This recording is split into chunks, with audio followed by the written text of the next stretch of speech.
Did you go through the secret files, the UFO documents?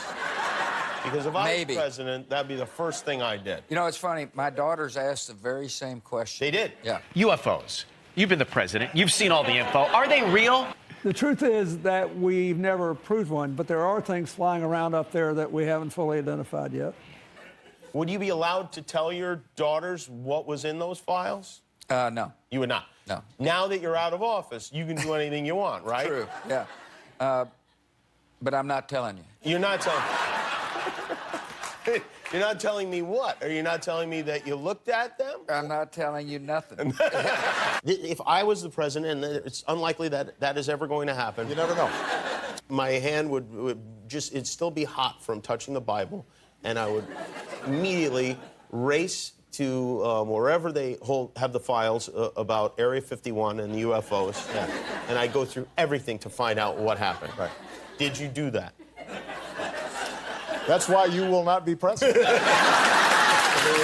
that's the first thing that you would do. If you become president, are you really going to tell the truth about UFOs? I have said I want to open the files as much as we can. But there are enough stories out there that I don't think everybody is just sitting, you know, in their kitchen making them up. Recently, when UFOs came up on Jimmy Kimmel, she corrected his terminology. And you know, there's a new name.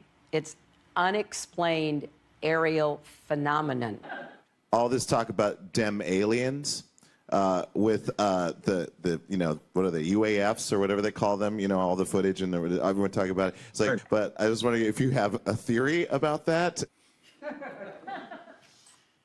Well, when it comes to aliens, there's some things I just can't tell you on air.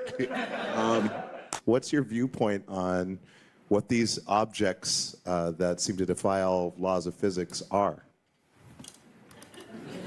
Well, first of all, that's a legitimate question now. The short answer, but not the most meaningful one, is I don't know about this. But when I was president and I had a chief of staff, John Podesta, who loved science fiction, we made every attempt to find out everything about Roswell. And we also sent people to Area 51 to make sure there were no aliens in a deep. There's no aliens, as I know. So did you look? Did you see? Did you explore? I can't reveal anything. Oh, really? Because President Clinton said he did go right in and he did check, and there was nothing. Well, you know, that's what we're instructed to say. Are there really great secrets that you know that you can't share with people? Yeah. Yeah, there are. And you never write about them? No. Maybe at a time in your life that you're like, oh, I'm 90, I'm going to do it. No. No, nothing. What if you were to get like a little like loopy, you know? You get old and... Start drinking again? Start drinking again. Yes, right there.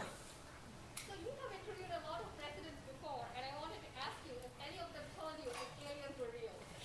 Oh! I asked Obama. If aliens were real. UFOs? Any UFOs? Did you ask about that? Certainly asked about it. And? Can't tell you. Sorry. Okay. All right, I'll take that as a yes. He said he wouldn't answer the question. I said, well, that's a yes. Because if there were none, Why you'd say not? there was none, right? You just played your hand. I thought you were a poker player. You just 100% showed your river card. Feel free to think that. I do. I was just thinking about that the other day. Wasn't it just like a year ago that we got the report and then the people, like members, like the Secretary of the Navy or something went on 60 Minutes and said, yeah, it's real. And we're all just going on with our lives. I know, it's crazy. How are we just going on with our lives when we know that there are real UFOs out there? I think they're softening up the beach. They're just like, okay, they handled the video and the proof pretty well. Now let's let them know that there are aliens, because they're afraid we're going to freak out. Yeah.